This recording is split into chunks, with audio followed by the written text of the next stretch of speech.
The great hall of the stellar Concord shimmered with lights that reflected off crystal walls and flowing silver banners. It was not a place built by human hands. The ceiling arched high above, etched with patterns of glowing lines that moved like rivers of light. Every race of the Alliance had gathered there, each wearing garments that displayed their culture's pride. The Veyari hosts walked with a kind of grace that seemed almost unreal. Their long forms, their luminous eyes, and their shining attire made them appear like beings sculpted from light and stone. Among all this grandeur stood a small group of humans. They wore formal suits made from fabric that looked plain compared to the glowing robes of the Veyari, or the scaled armor of the Drask. The humans looked simple, yet they stood straight, reminding themselves that Earth had its own dignity, even if it was not as powerful as the other civilizations. One among them was Aaron. He was younger than most of the delegates, his hair cut short, his eyes sharp with curiosity. He had never seen so many alien races gathered in one place. Some had wings, some had scaled skin, and some shimmered like living mist. He felt both excited and uneasy, aware that humans were considered one of the newer members of the stellar community. Many still saw them as inexperienced, a species not yet proven. Aaron's task was not to lead, but to assist. He had been chosen to carry messages, prepare reports, and help present Earth's cultural offerings. When he looked at the table where each species had placed their gifts, he felt his chest tighten. The other civilizations had brought marvels, glowing spheres that carried songs from stars, crystals that contained fragments of memory, even living art that shifted shape according to the viewer's mood. And what had humans brought? Books printed on paper, simple paintings, and small handcrafted items from villages across Earth. Aaron respected those gifts, but compared to the treasures that shone like jewels, they seemed fragile and almost ordinary. The moment of presentation came. One by one, the representatives stepped forward. A Drask warrior presented a weapon forged from a star-born metal, said to never rust. A Cyril noble unveiled a sphere of liquid light that sang when touched. Each offering drew gasps of admiration from the crowd. Then it was time for the human delegation. Aaron's superior, an older envoy, carried forward a painting of Earth's oceans. The image of waves rolling against golden sand looked simple, but the envoy explained how water had shaped humanity's story and carried ships across the world. Some aliens nodded politely, though Aaron sensed their mild disinterest. Then came the turn for personal tokens. Delegates were encouraged to offer something small, something that represented their culture on a more personal level.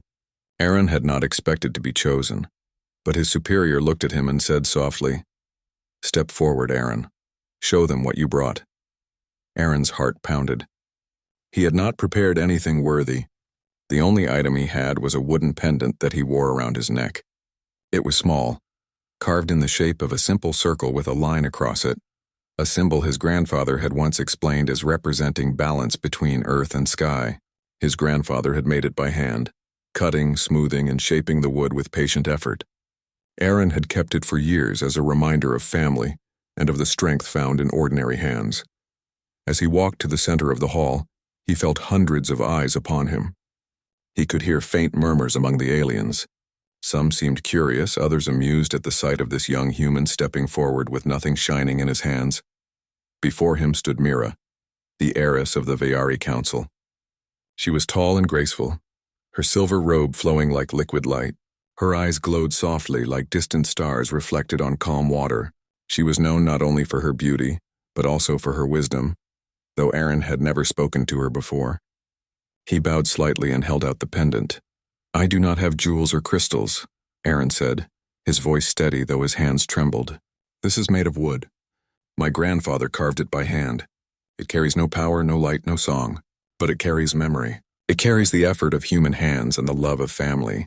It is what I can offer." The hall grew silent. Many of the alien nobles raised their brows or smiled faintly, as if waiting for the heiress to dismiss such a plain object. After all, how could a piece of carved wood compare to treasures drawn from stars? But Mira did not laugh. She took the pendant in her slender fingers and turned it gently. Her eyes widened slightly, and for a moment her calm expression shifted into something softer, almost tender. She traced the carved line with great care, as if reading a hidden language within it. "This," Mira said slowly, her voice carrying across the hall, "is made by hand. not by machine. It is simple, yet it carries meaning. It was shaped with patience. It holds memory of one life passing something on to another. That is no small thing. A wave of surprise rippled through the chamber. Some whispered in confusion, others frowned, but Mira continued. She slipped the pendant around her neck, letting it rest against her robe of silver light. I accept this gift, she declared, and I value it. For in its plainness it carries truth. Aaron stood frozen. He had expected rejection, perhaps even quiet laughter at his offering. Instead, he saw the heiress wearing his grandfather's pendant as though it were a crown jewel. He could not even find words to speak. The other human delegates looked at him with astonishment. The aliens shifted uneasily, their pride unsettled by this unexpected response. A plain gift had touched the heart of their heiress in a way no treasure had done. Aaron lowered his head respectfully, his mind spinning. He did not yet understand what had just happened, but deep inside he felt that this moment would not be forgotten. The night continued with music and ceremony, but whispers filled the air. Some spoke with disbelief, some with irritation, and some with new curiosity. The Veyari heiress had chosen to honor something plain, something human, and Aaron, the young envoy who had feared to step forward, had unknowingly begun a story that would echo beyond the walls of the Great Hall. The night of the great gathering did not end with joy alone. Long after the music had faded and the banners had dimmed, the whispers remained. Every corner of the stellar concord echoed with murmurs about the wooden pendant and the heiress who had chosen to wear it. For Aaron, the young human envoy, the night had been a blur. He had returned to the human quarters still unsure if what he had seen was real. Mira, the heiress of the Veyari, had not only accepted his plain pendant but had declared it valuable.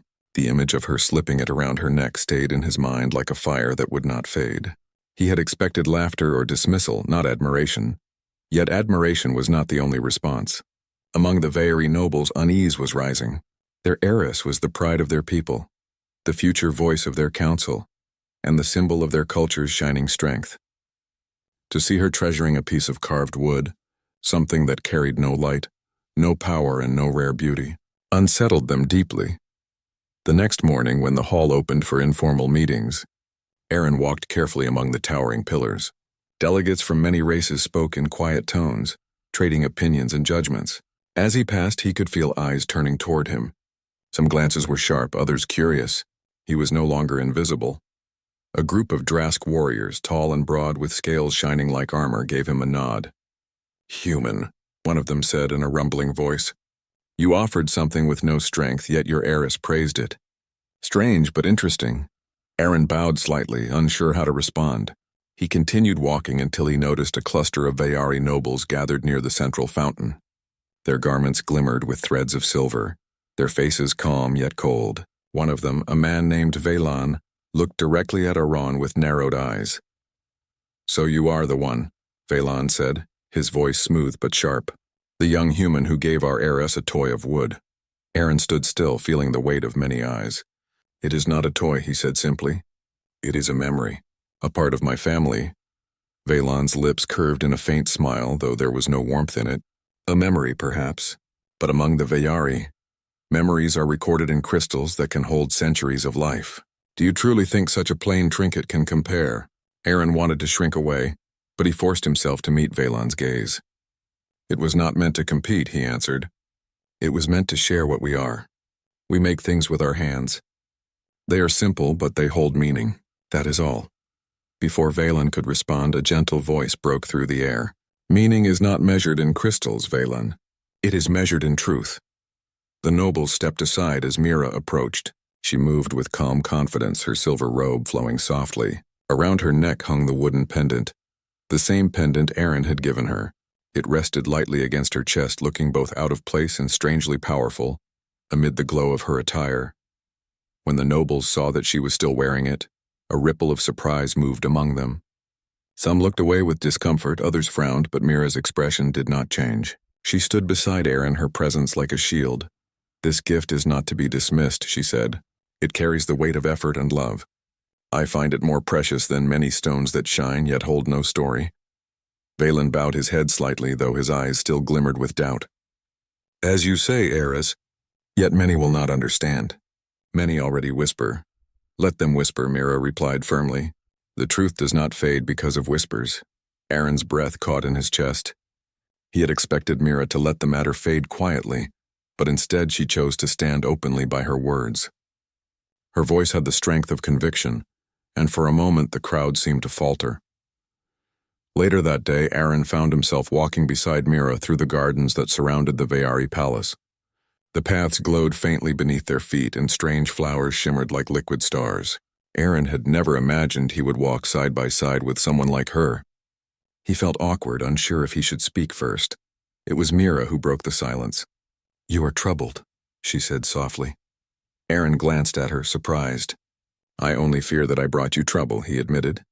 "Your people may think less of you because of me." Mira touched the pendant lightly. "Do you know why I wear this?" He shook his head. "Because it is real," she said. "In our world, much is made by machines, by power, by knowledge of the stars. Yet so little is touched by hand, so little shaped with patience. This small piece of wood carries the warmth of human hands, the weight of memory. When I hold it, I feel closer to something true." Aaron listened quietly. He wanted to believe her, yet he could not shake his doubt. "But to others it is only wood," he said. "To others, yes," Mira agreed. "But value is not always in what others see. Sometimes value is hidden, waiting to be revealed. You gave me something honest, and that is why it is precious." For the first time since the night of the gathering, Aaron allowed himself to smile. There was a strange comfort in her words, as if she understood something he had not dared to hope anyone would see. But their walk was soon interrupted. A messenger hurried toward them, bowing deeply. "Heiress," the messenger said, "the council wishes to see you. They have questions about the gift you wear." Mira's eyes darkened slightly, though her calm did not break. "I expected as much," she murmured. She turned to Aaron. "Do not worry. Stand with honesty, and you will see that truth endures." That evening, the council chamber filled with voices. Nobles and leaders from many Veyari houses gathered, their eyes fixed on the heiress. The pendant shone no light, yet it seemed to draw every gaze. "Why do you honor this plain trinket?" one elder asked sharply. "Does it not lower the dignity of our people to place such value on wood?" Mira faced them without fear. "Dignity is not lowered by truth," she replied. "This gift may be plain, but it is rich in meaning. It was carved by hand, not shaped by machines. It carries memory and love. To dismiss it is to dismiss the spirit that created it." The chamber fell into silence. Some nobles looked troubled. Others whispered to one another. Aaron, standing at the edge of the room, could hardly believe her courage. She was defending his gift, his family's memory, as though it were a treasure beyond measure. When the meeting ended, no decision was reached. The nobles remained divided, but none could silence Mira's voice. As she walked past Aaron, she gave him a small nod, a silent sign that she would not waver. That night, as the stars glittered above the palace, Aaron sat by the window of his quarters. He looked at the vast city of the Veyari, with its shining towers and glowing rivers, and he thought of his grandfather's small workshop back on Earth. The difference was beyond measure, yet somehow, that little piece of wood had bridged the distance. And though Aaron did not yet understand where this path would lead, he knew one thing with certainty.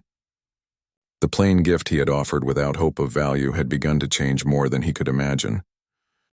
The following days, inside the shining halls of the Stellar Concord, were unlike anything Aaron had ever known. He had come as a quiet assistant, prepared to listen and observe, but now he found himself in the middle of whispers that spread like wind through the high chambers and glowing gardens. The pendant had become more than a gift. It had become a question. Why had the Veyari heiress, Mira, chosen to wear a plain piece of carved wood in front of all the noble houses? Why had she spoken so strongly for something that carried no crystal light, no cosmic power, and no wealth? At first, many of the nobles dismissed it as a moment of kindness. They believed Mira had only spared a young human from embarrassment. But when she continued to wear the pendant openly, even in the presence of foreign envoys, the whispers grew louder. Children of the Veyari looked at her differently. They pointed to the pendant with wide eyes, asking their teachers why their heiress valued such a thing. Young nobles began to ask their parents questions about meaning, about effort, about what truly gave an object value. Some adults tried to quiet them, but curiosity once awakened did not easily fade. Aaron could feel the change around him. Delegates who had once ignored him now approached with cautious interest. A Seral scholar whose body shimmered like shifting glass asked him one morning, "Human, is it true that your people still shape things by hand? Without machines?" "Yes," Aaron said carefully. "Many of our people still carve wood, shape clay, or weave cloth. Machines help us, but the hand still matters." The scholar tilted its translucent head, fascinated. "Strange. We have not done such things in centuries. Perhaps that is why your gift carries weight. It is rare in this age."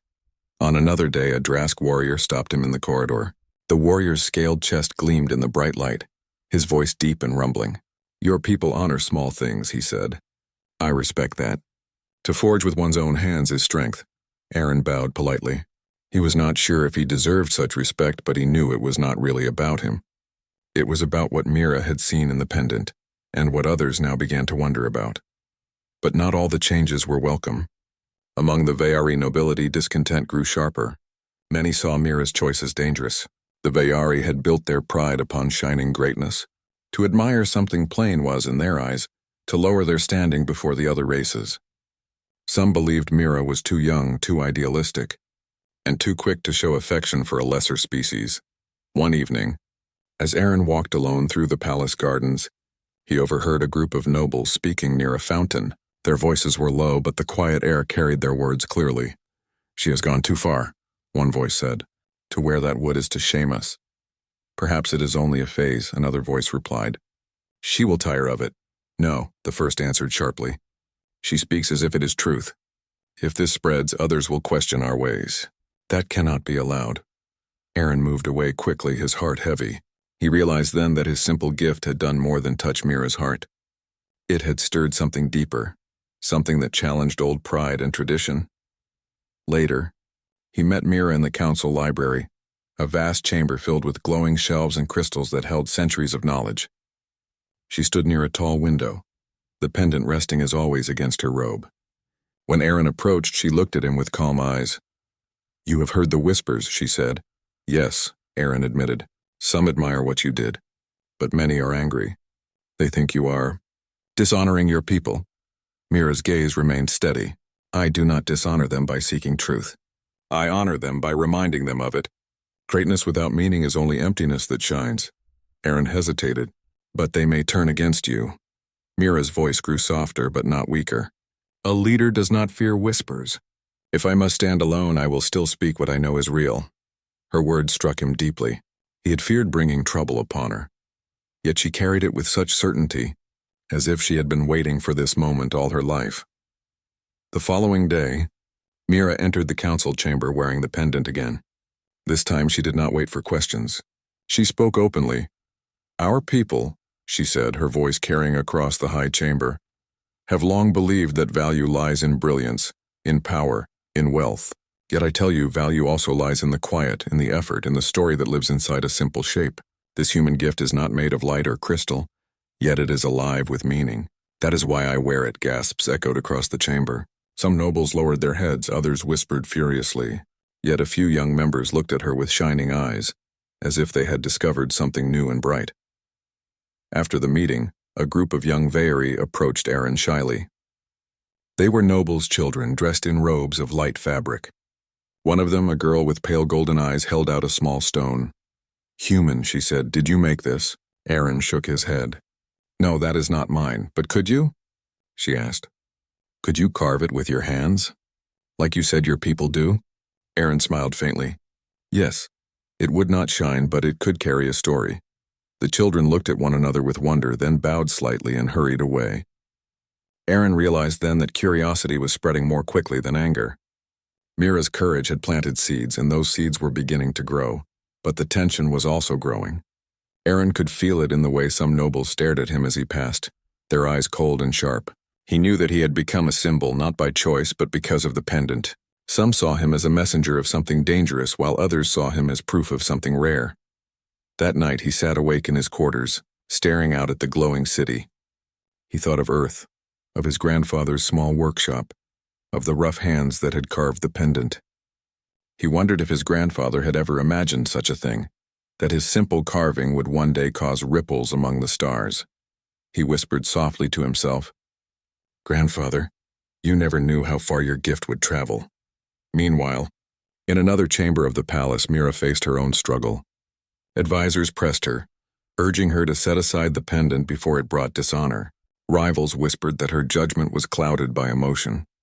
Yet Mira did not yield. She touched the pendant gently and answered them with calm words. "You may not see its worth now," she said, "but in time you will understand. It is not wood alone that I honor. It is what it carries: truth, effort, love. If we cannot see that, then all our shining cities mean nothing." The advisors left unsettled, but Mira's decision did not change. She would not hide the pendant. As the days passed, stories spread among the visiting envoys of other species. They told one another how the Veyari heiress had chosen a human gift over treasures of crystal. Some laughed, some admired, and some began to look at humans with new eyes. One evening, when the hall was quiet, a Serral scholar approached Aaron again. "Do you know what is happening?" the scholar asked, its shimmering form shifting slowly. Aaron frowned. "What do you mean?" "The Veyari are proud," the scholar said. "Too proud. Your gift has shaken that pride. Some will resist, but others will follow. This is not a small thing. This is change." Aaron's chest tightened. He had never intended such a thing. Yet the scholar's words carried truth. The plain pendant was no longer just a memory of his grandfather. It had become a symbol, one that carried meaning far beyond his own hands. And though Aaron feared what might come, he also felt something deeper rising within him, a sense that perhaps humanity, small and plain as it seemed in this vast galaxy, had something to give that no other race could. Something simple, something honest, something real. The palace of the Veyari glowed brighter than any city Iran had ever seen. Towers shimmered like liquid silver, bridges curved across the sky, and gardens sparkled with flowers that opened only under starlight. Yet despite all this beauty, the air within the council halls grew heavier with each passing day. The whispers about Mira and the pendant had turned into open debate. Nobles gathered in clusters, their voices sharp, their gestures full of tension. Some defended her courage, praising her for seeing truth where others did not. Others accused her of weakness, claiming she had let a plain gift of wood cloud her judgment. Aaron could feel the tension whenever he stepped into a chamber. He was no longer just a young envoy. He had become a symbol of the argument itself. To some, he represented the strength of honesty and effort. To others, he was a threat to Veyari pride. One morning, as he crossed a wide hall filled with shimmering banners, he was stopped by Veylan, the noble who had first mocked his gift. Veylan's eyes were cold, his robe shining with patterns of authority. "Human," Veylan said in a low voice, "your presence here has stirred enough trouble. You should leave quietly before you cause more." Aaron swallowed his fear but stood tall. "I'm only here because my people sent me. I never meant to cause trouble." Veylan's lips curled faintly. "Intentions do not matter. You are a spark, and sparks bring fire. Our heiress has been blinded by your trinket. If you care for her dignity, you will remove yourself." Aaron wanted to argue, but he knew words would only feed Veylan's anger. He bowed slightly and walked away, though his chest burned with frustration. He could not leave, not when Earth had trusted him to stand as their envoy, and not when Mira had chosen to defend his gift with such courage. That same evening, Mira called for a private meeting in the garden. She stood beneath a tree that glowed faintly with silver leaves, her eyes calm but serious. "They will challenge me soon," she said as Aaron approached. "Challenge you?" Aaron asked in confusion. Mira nodded. "The council cannot remain divided forever. My rivals are already preparing to test my words. They will force me to prove that your gift has true worth, not just sentiment. If I fail, I will lose standing and humans may lose their place in the alliance." Aaron felt his stomach twist. "Because of me?" "Because of truth," Mira corrected firmly. She touched the pendant resting against her robe. "This is no longer only about you or me. It is about what we value. If I give in now, the council will never listen again." Aaron struggled for words. "But how can you prove it?" "It is only wood," Mira smiled faintly. "That is the question, is it not? How does one prove the worth of meaning? That is the trial I must face." The next day, the council chamber filled with more nobles than Iran had ever seen before. The great hall shone with banners of silver and blue, and the high ceiling glowed with light that mimicked the stars.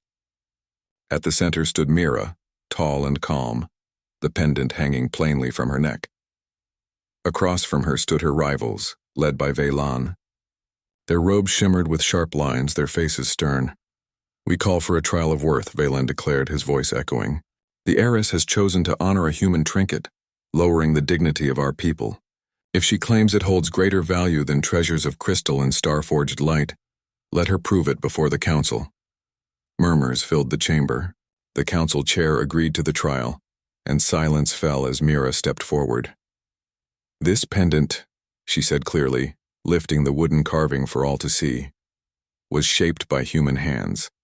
It carries no power, no glow, no song, yet it carries memory, effort, and love. To dismiss it is to dismiss the meaning of creation itself. You ask me to prove its worth. Very well. I will prove it not with light or wealth, but with truth." Her rivals scoffed, presenting their own treasures.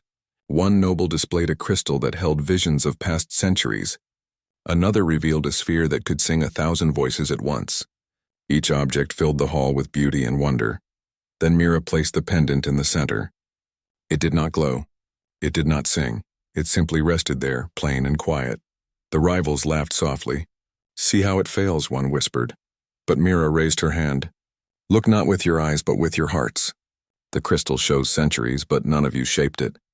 The sphere sings, but none of you gave it your breath. This pendant was carved by a grandfather's hand and given to his grandson. It holds not centuries of visions, but one life of effort. It holds not 1,000 voices, but one voice of love. That is why it has worth, because it is alive with meaning." The hall grew silent. Some nobles frowned, but others looked thoughtful. A few younger members lowered their heads, touched by her words. Aaron stood at the edge of the chamber, his heart pounding. He had never imagined anyone could speak so strongly for something so plain. He felt both humbled and terrified, knowing that the fate of his people rested on this moment. Valen stepped forward, his eyes blazing. "Beautiful words, Heiress, but they are only words. Meaning cannot bind alliances. Meaning cannot protect us from war. Meaning cannot build cities," Mira faced him calmly. "And yet without meaning, why build at all? Without meaning, what are we but machines that shine? Even the strongest city falls if its heart is empty. This pendant is small, but it reminds us of that truth." The chamber erupted in arguments. Some nobles supported Mira. Others shouted against her. The council chair finally raised a hand, silencing them. "The trial is not settled today. We will meet again when the moons align. Then a decision will be made." The gathering ended, but the air was heavy with division. That night, Mira returned to the gardens with Aaron. The stars shone above, and the silver leaves rustled softly. Aaron looked at her with awe and worry. "You stood against all of them," he said quietly. "You spoke like a flame that would not die." Mira touched the pendant gently. "Flames must be protected, Aaron. Sparks can be crushed if they are left alone." Aaron frowned. "Do you think they will accept your words?" "Some will," she answered, "but not all. The trial is not only against me, it is against what your gift represents. They fear change." Aaron lowered his gaze. "If I had known this would happen, I might not have given it to you." Mira shook her head firmly. "No, do not regret honesty. The truth must rise even if it brings storm." For a long moment they stood in silence, the night air heavy with unspoken thoughts. Aaron felt both fear and hope, as if he was walking on a path far greater than himself. He realized then that the plain pendant, carved by his grandfather's hands, had become something far beyond family memory. It had become a torch carried into the heart of a proud people. The council chamber was silent as the moons aligned, casting a pale silver glow through the high windows. The nobles of the Veyari gathered again, their robes flowing with light, their eyes fixed on the heiress who had challenged centuries of tradition. The weight of the day pressed heavily on the room, yet Mira stood tall, the wooden pendant resting plainly against her robe. Aaron, standing beside her at the edge of the chamber, felt a mixture of awe and fear.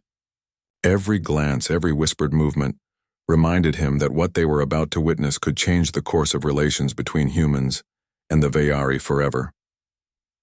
The council chair, a tall figure of luminous crystal, rose to speak.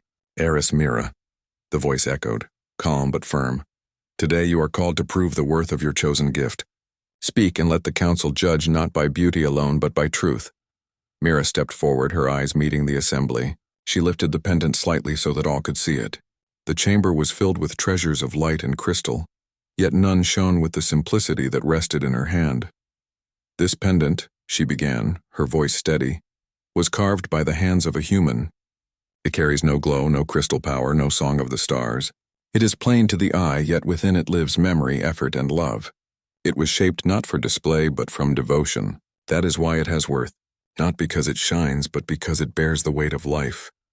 A murmur passed through the chamber. Some nobles exchanged skeptical glances, while younger members leaned forward, curious and unsettled. Valon, standing among the opposition, narrowed his eyes. "You speak well, Heiress," he said, "but words cannot hold value in the face of wealth or power. What proof do you offer that this human gift is greater than a crystal that can hold centuries?" Mira raised her gaze without hesitation. "You seek proof in measures that are external. But true proof lies in the heart, in understanding, in the connection we make through meaning. This pendant is not strong in itself, yet it strengthens those who carry its story. It has already united curiosity and respect where pride would only divide." The chamber grew quiet as her words settled over the nobles. She turned slightly to Aaron, who felt the heat of anticipation in his chest. Mira continued, speaking as much to the room as to him. "Consider the gifts of crystal and light. They are powerful, yes. They are beautiful, yes. But they are built by machines or extracted from forces beyond one life. This gift," she said, lifting the pendant again, "was shaped by hands that labored, hands that cared, hands that passed knowledge and love to the next generation.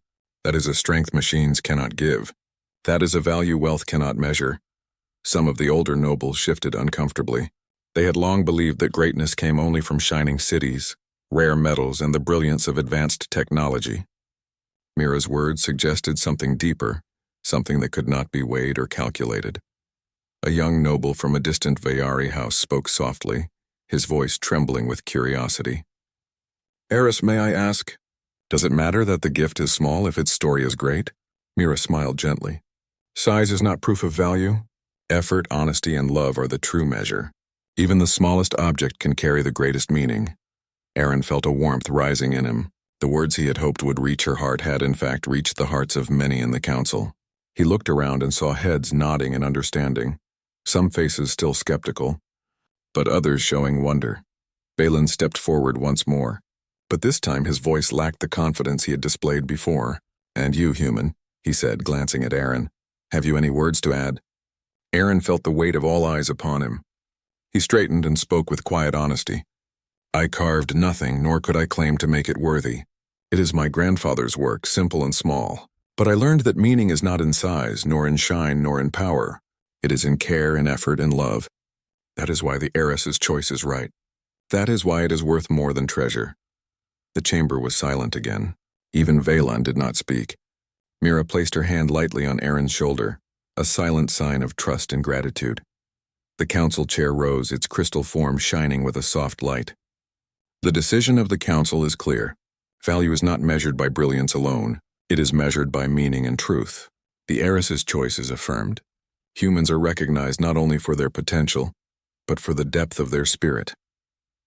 A ripple of surprise passed through the chamber. Some nobles smiled with relief, some whispered in approval, and others simply stared, stunned by the unexpected outcome.